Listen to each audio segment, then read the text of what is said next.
সংবিধান পুনর্গঠন হবে নাকি সংস্কার, এই ইস্যুতে চলছে আলোচনা, জানালেন স্থায়ী সরকার উপদেষ্টা। দরকার রাজনৈতিক দলের সংস্কার ও গণতান্ত্রিক চর্চা। স্থানীয় সরকার শক্তিশালী হবে কি হবে না এটা নির্ভর করছে পার্লামেন্টের উপরে, রাজনৈতিক সংগঠনগুলির উপরে। গুলশানে খালি প্লটের ভেতর থেকে দুজনের বিকৃত মরদেহ উদ্ধার। সুরতহালের পর পুলিশের ধারণা এটি হত্যাকাণ্ড। ঢাকার সব হাসপাতালে ডেঙ্গু রোগীর বাড়তি চাপ, জ্বরের পাশাপাশি ভর্তি হওয়াদের বেশিরভাগ ভুগছেন নানা পার্শ্ব প্রতিক্রিয়ায়। কাঁপুনি দিয়ে জ্বর, বমির সাথে ব্লিডিং হচ্ছিল। বরিশাল থেকে বলছে ঢাকা নিয়ে আসতে, ঢাকা নিয়ে আসলাম। জ্বরটা কন্ট্রোলে আসতেছিল না প্রথম 2-3 দিন, তারপরে 3-4 দিন থেকে এখন আর কি একটু কমে গেছে।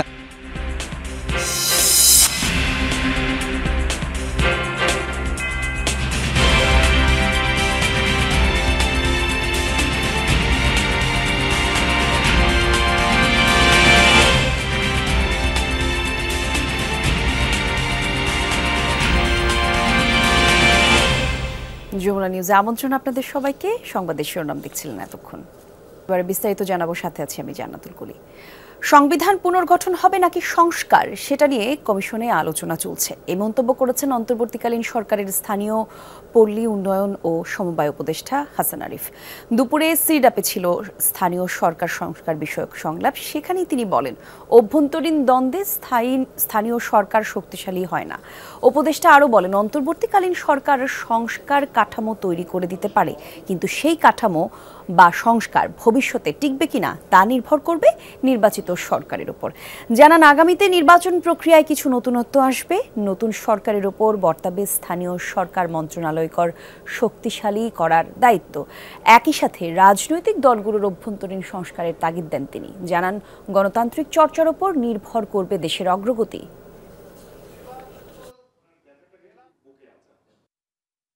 স্থানীয় সরকার শক্তিশালী হবে কি হবে না এটা নির্ভর করছে পার্লামেন্টের উপরে, রাজনৈতিক সংগঠনগুলির উপরে। তারা যদি চান হবে, যদি না চান পদে পদে বাধা বিপত্তি হবে। তাহলে আমাদের প্রয়োজন রাজনৈতিক দলের মধ্যেও, রাজনৈতিক সংগঠনগুলির মধ্যেও একটি আভ্যন্তরীণ আলোচনা, আভ্যন্তরীণ একটা সংস্কার।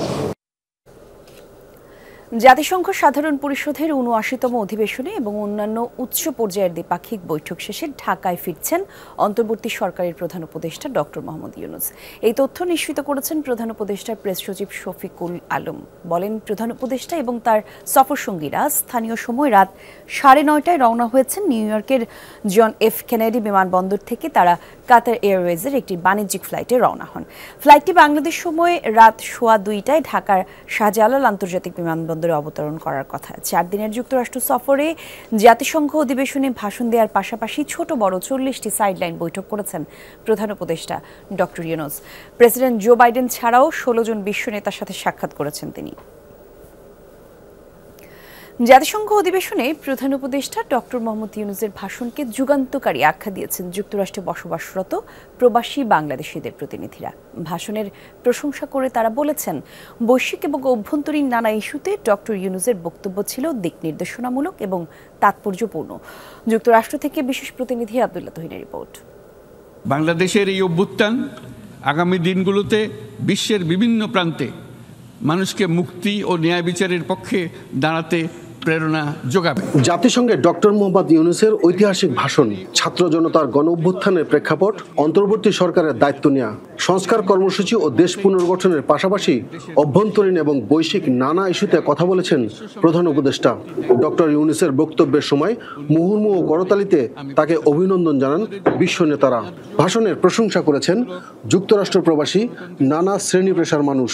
বাংলাদেশের সরকার প্রধান হিসেবে এখানে যেভাবে প্রত্যেকেই সমাদৃত করেছেন, সম্মানিত করেছেন, এটা আসলেই একটা গর্বের বিষয়। ডক্টর ইউনূস বিশ্বাস করেন যে তরুণদের আধুনিক দক্ষতায় সজ্জিত করা গেলে তারা পরিবর্তিত কর্মক্ষেত্রে টিকে থাকতে পারবে এবং সৃজনশীল ভূমিকা পালন করতে পারবে। আমেরিকার বিভিন্ন বড় বড় লেভেলে আর্টিফিশিয়াল ইন্টেলিজেন্স নিয়ে কাজ করছেন, তাদেরকে বাংলাদেশে ফিরিয়ে নিয়ে গিয়ে বাংলাদেশের যে চ্যালেঞ্জ হবে, এই চ্যালেঞ্জ মোকাবেলায় বাংলাদেশ কিভাবে আগামী দিনে প্রস্তুতি নেবে, সেই ব্যাপারে কিন্তু উদ্যোগ নিতে হবে। বিশ্লেষকরা বলছেন, প্রধান উপদেষ্টার বক্তব্যে নতুন বাংলাদেশের জন্য সম্ভাবনার এক নতুন দ্বার উন্মোচিত করেছে।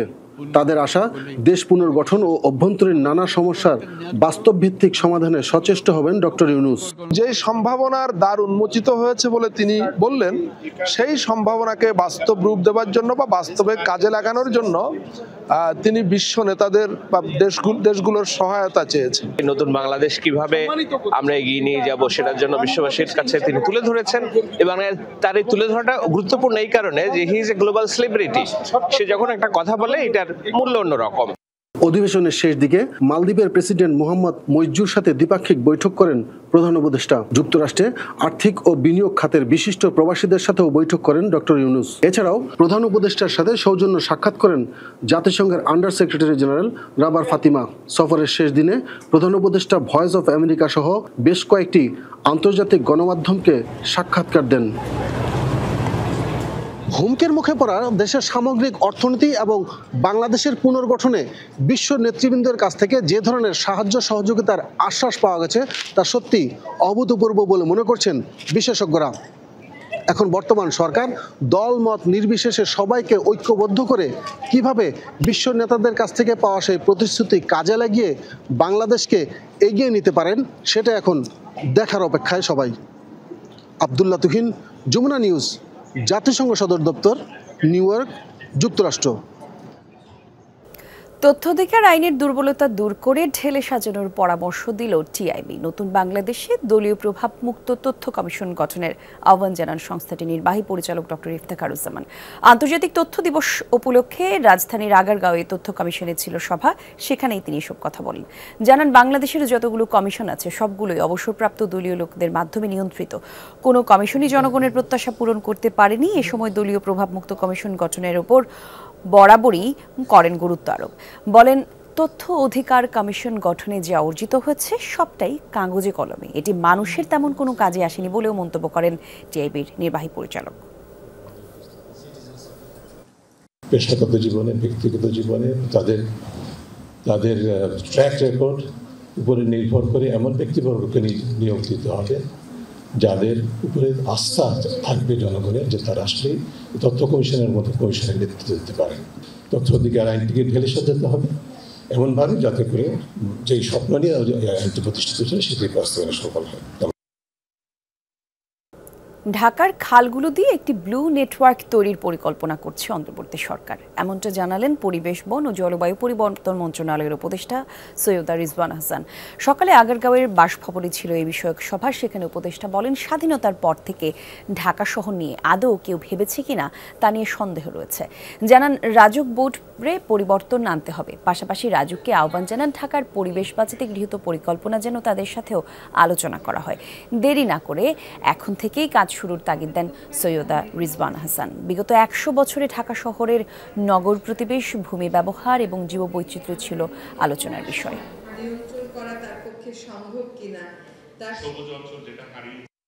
দেশ স্বাধীন হওয়ার পর থেকে মহানগরীটাকে নিয়ে কেউ ভেবেছে কিনা এটা আসলে আমার জানা নাই। যেভাবে করে ঢাকা মহানগর বেড়েছে, সম্প্রসারিত হয়েছে, তার সাথে আমাদের নগরের দর্শন, প্রাতিষ্ঠানিক আয়োজন, আইন কানুন কোনো কিছুই সামঞ্জস্যপূর্ণ না। রাজধানীর গুলশান ২-এর একটি খালি প্লটের ভেতর থেকে ২ জনের মরদেহ উদ্ধার করেছে পুলিশ। সকালে ১০৮ নম্বর রোডের একটি টিনের ঘরে পাওয়া যায় মরদেহগুলো। নিহতরা হলেন ৮০ বছরের রফিক এবং ১৬ বছরের কিশোর সাব্বির। রফিক কেয়ারটেকারের দায়িত্বে ছিলেন আর সাব্বির ছিল তার সহকারী। পুলিশের ধারণা তাদের হত্যা করা হয়েছে। গুলশান ২ ১০৮ নম্বর রোড। দীর্ঘদিন ধরে ২১ নম্বর প্লট দেখাশোনা করতেন রফিক। প্লটের পাশেই চালাতেন চা দোকান, যার পেছনেই টিনের ঘরে ২ সহকারী সহ থাকতেন। আমার ভাইয়ের না কাজ করতে গো, আমার ভাইয়ের। বৃহস্পতিবার রাত থেকেই এই ৩ জনের খোঁজ পাচ্ছিল না স্বজনরা। শনিবার সকালে দোকান বন্ধ পাওয়া গেলে রুমে চলে খোঁজাখুঁজি। মেলে রফিক আর সাব্বিরের রক্তাক্ত মরদেহ। আমরা মোটামুটি কয়েক বছর পর্যন্ত এখানে আসি, ২-৩ বছর পর্যন্ত আমি এর মধ্যে কারোর সাথে কোনো গ্যাঞ্জাম দেখি নাই আর কি। আমরা তালা ভাঙছি, ভাঙার লগে লগে দরজা খুলছি, খোলার লগে দিয়ে আরো অনেক দুর্গন্ধ বাড়িতেছে। ঘটনাস্থলে আসে সিআইডির ক্রাইম সিন টিম, ডিবি পুলিশের তদন্ত দল, র্যাবের টিম। প্রাথমিক ধারণা, বৃহস্পতিবার দুর্বৃত্তরা এই দুজনকে রড দিয়ে পিটিয়ে হত্যা করে। তবে কেন এই হত্যা তা জানা যায়নি। মুরব্বির বুকের মধ্যে আপনার কোপার দাগ আছে। বাচ্চা ছেলেটা, যেটার বয়স 15 কি 16 হবে, ওর মাথায় আপনার 5টা আঘাত আছে, মাথায় 2টা আঘাত আছে ঘাড়ে। এখানে চা খাইতাম, আর এই কাকা আমাদের সবারই পরিচিত। তো উনি বরিশালে বাড়ি, উনি হচ্ছে এখানে কেয়ারটেকার হিসেবে দায়িত্ব ছিল এবং সে একটু চার দোকান করত। গুলশান থানার ওসি জানান, এটি হত্যাকাণ্ড। রহস্য উদ্ঘাটনে কাজ চলছে। একজন দোকান কর্মচারী নিখোঁজ। এই লাশ পেয়েছি, এখানে সিআইডি ক্রাইম সিন আসছে, ডিবি র্যাব সবাই আসছে, এসে আমাদের অ্যাসিস্ট করছে। আমরা এখন জিনিসটা তদন্তাধীন আছে, আমরা চেষ্টা করতেছি এই মূল রহস্য উদ্ঘাটনের জন্য। পরে মরদেহ দুটির ময়নাতদন্তের জন্য হাসপাতালের মর্গে পাঠানো হয়। রাব্বি সিদ্দিকী, যমুনা নিউজ, ঢাকা। কমছে না ডেঙ্গুর প্রকোপ। ঢাকার প্রায় প্রতিটি হাসপাতালে লক্ষ্য করা গেছে ডেঙ্গু রোগীর অতিরিক্ত চাপ। শনিবার সকালে সোহরাওয়ার্দী হাসপাতালে ডেঙ্গু ওয়ার্ডের প্রতিটি বেডেই ছিল রোগী। কেউ ডেঙ্গুতে আক্রান্ত 5 দিন ধরে, কেউ বা আরও বেশি। ডেঙ্গু জ্বরে আক্রান্ত হয়ে বেশিরভাগ রোগীরই বমি, পাতলা পায়খানার মতো উপসর্গতে ভুগতে হচ্ছে। সোহরাওয়ার্দী হাসপাতালে ভর্তি হওয়া রোগীদের বেশিরভাগই রাজধানীর মোহাম্মদপুর, আদাবর, বসিলা এবং ফার্মগেট এলাকার বাসিন্দা। চলতি বছর এখন পর্যন্ত মারা গেছেন 143 জন, আর হাসপাতালে ভর্তি হয়েছেন 27,000-এরও বেশি মানুষ।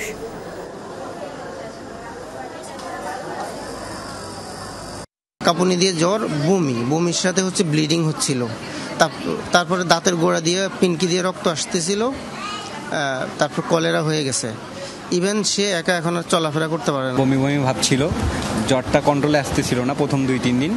তারপরে 3-4 দিন থেকে এখন আর কি একটু কমে গেছে। আজকে ওকে রিলিজ করব। প্রথম বরিশাল ভর্তি ছিল, বরিশাল থেকে বলছে মানে ঢাকা নিয়ে আসতে, ঢাকা নিয়ে আসলাম। তো এখন আগের থেকে অনেক উন্নত। গাজীপুরের কোনাবাড়িতে শ্রমিক সমাবেশ করছে বিএনপি। সেখানে আছেন সহকর্মী তানভীর মৌসুম। সরাসরি যাচ্ছি তার সঙ্গে যোগাযোগ করতে। তানভীর, একটু জানাবেন সমাবেশ শুরু হয়েছে কিনা, সার্বিক পরিস্থিতি কেমন দেখতে পাচ্ছেন ওখানকার? পৃথিবীটাকে উনি হাতে রেখে বলবেন, আজকে তোমাদের কোথায় সেই রাজত্ব? কলি, এই কোনাবাড়ি ডিগ্রি কলেজে একটু আগেও আমরা যে অবস্থা দেখেছিলাম, এখন কিন্তু এখনকার পরিস্থিতি সম্পূর্ণ ভিন্ন। কারণ এই দলের কেন্দ্রীয় নেতারা যারা আছেন তারা এসে উপস্থিত হয়েছেন, ফলে এখানে কিন্তু লোকে লোকারণ্য অবস্থা। আমি যদি একটু দেখাই এখানকার জনসমুদ্রটা, তাহলে বুঝতে পারবেন আসলে ঠিক কি পরিমাণ এখানকার যে দলীয় নেতাকর্মী এবং যারা এখানকার সমর্থক রয়েছেন তারা এখানে এসেছেন। এবং যেহেতু বিএনপি একটি বরাবরই একটি শ্রমিক ভিত্তিক দল এবং শ্রমিক বৎসল দল, সেহেতু শ্রমিকদের কিন্তু এই দলে ভূমিকা ছিল বরাবরই অপরিসীম। এবং যেহেতু গাজীপুর একটি শিল্প এলাকা এবং এখানে আসলে প্রচুর পরিমাণে শ্রমিক এবং খেটে খাওয়া মানুষের অবস্থান করেন থাকেন তাদের জীবিকা নির্বাহের প্রয়োজনে, সেহেতু এই সমাবেশটি কিন্তু আসলে অনেক বেশি গুরুত্বপূর্ণ বিএনপির জন্য। এবং এটির আয়োজক হচ্ছে গাজীপুর জেলা ও মহানগর শ্রমিক দল। কারণ এখানে এই যে শিল্প এলাকা গাজীপুর, এখানে কিন্তু আসলে এই যে যদি বলি যে বিগত দিনগুলোতে আমরা দেখেছি যে বিভিন্নভাবে অস্থিতিশীল একটা সময় পার করছিল এই গাজীপুর শিল্প এলাকার পুরো জায়গাতে। শিল্প কলকারখানা সহ যা কিছু আমরা দেখেছি, সেখানে কিন্তু শ্রমিক অসন্তোষ দানা বেঁধে উঠেছিল এবং বিভিন্নভাবে কিন্তু আসলে এখানকার যে পরিস্থিতিকে, সেই পরিস্থিতি থেকে অস্থিতিশীল করার চেষ্টা কিন্তু এখনো চলমান। এবং এই যে অর্থনীতির চাকা, এই অর্থনীতির চাকাও কিন্তু সচল রাখার জন্য শিল্প কারখানাগুলোর এই যে সুষ্ঠু পরিবেশ, সেটি কিন্তু অব্যাহত থাকা জরুরি। এবং সেটির জন্যই কিন্তু এখানে আজ বিএনপির যে দলীয় কেন্দ্রীয় নেতারা আছেন তারা কিন্তু এসেছেন। এবং তারা হচ্ছে এখানে যে শ্রমিক দলের যারা রয়েছেন, খেটে খাওয়া মানুষ যারা রয়েছেন, তাদেরকে যেরকম দিক নির্দেশনা দিবেন, ঠিক তেমনি তাদের জন্য সতর্কবার্তা থাকছে পরাজিত ফ্যাসিস্ট শক্তির জন্য। কলি, ধন্যবাদ আপনাকে।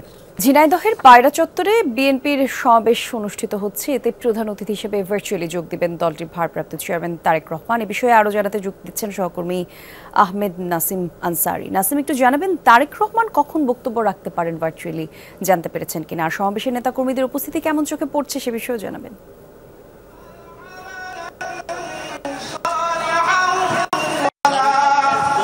প্রথমবারের মতো অংশগ্রহণ করবে ঝিনাইদহে। সেই উপলক্ষে কিন্তু ঝিনাইদহ জেলা বিএনপির আয়োজনে পোস্ট অফিসের মোড় থেকে কিন্তু ব্যাপকভাবে কর্মী সমাগম হয়েছে। এবং আপনারা দেখতে পাচ্ছেন যে পুরোপুরি খানায় পূর্ণ হয়ে গেছে দুপুর 3টের পর থেকেই। গত 16 বছর এখানে বিএনপি কোনো সমাবেশ করতে পারেনি।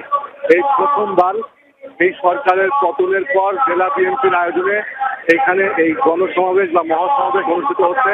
সেখানে তারেক রহমান বিএনপির ভারপ্রাপ্ত চেয়ারম্যান তিনি কিন্তু বক্তব্য রাখবেন এমনকি কিন্তু আমরা জানতে পেরেছি, এবং তিনি কিন্তু 4:30 থেকে 4:45 ভিতরে ভার্চুয়ালি এখানে যুক্ত হবেন এবং তিনি দিক নির্দেশনা কিন্তু বক্তব্য রাখবেন। এবং সবচেয়ে বড় যে বিষয়টি সামনের বিএনপি কেমন হবে সে ধরনের কথাই কিন্তু শুনতে এসেছেন বিএনপির তৃণমূল নেতাকর্মীরা।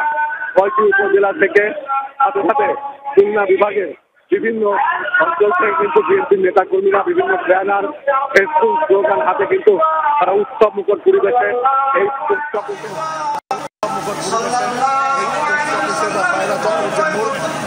তারা কিন্তু অবস্থান নিয়েছে এবং তারেক রহমান কি বলেন সেটা দেখার অপেক্ষায় রয়েছেন।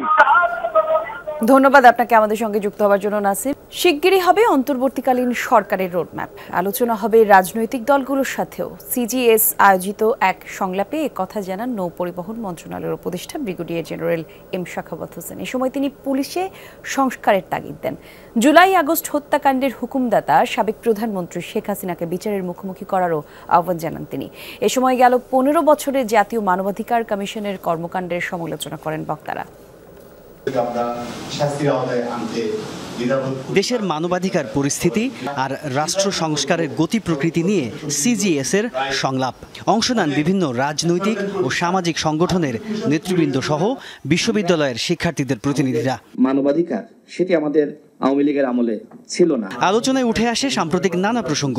বক্তারা বলেন, সরকারের অধীনে থাকলে মানবাধিকার কমিশন স্বাধীনভাবে কাজ করতে পারবে না। সরকারের ডিরেক্ট হস্তান্তরের বাইরে নিয়ে যদি আমরা হিউম্যান রাইটস কমিশনটাকে একইভাবে এম্পাওয়ার করে বা সরকারের ডিরেক্ট হস্তান্তর বাইরে নিয়ে যদি আমরা তৈরি করতে পারি, তাহলে হয়তো আমরা কার্যকরী একটা হিউম্যান রাইটস কমিশনও পেতে পারি। আমাদের চাওয়া থাকবে সকল মানবাধিকার সংস্থার কাছে এবং সবার কাছে যেন জানতে পারি যে অ্যাটলিস্ট আমাদের ভাইদের সাথে বা আমাদের স্বজনদের সাথে কি হয়েছে। এ সময় বক্তারা কথা বলেন জুলাই বিপ্লব নিয়েও।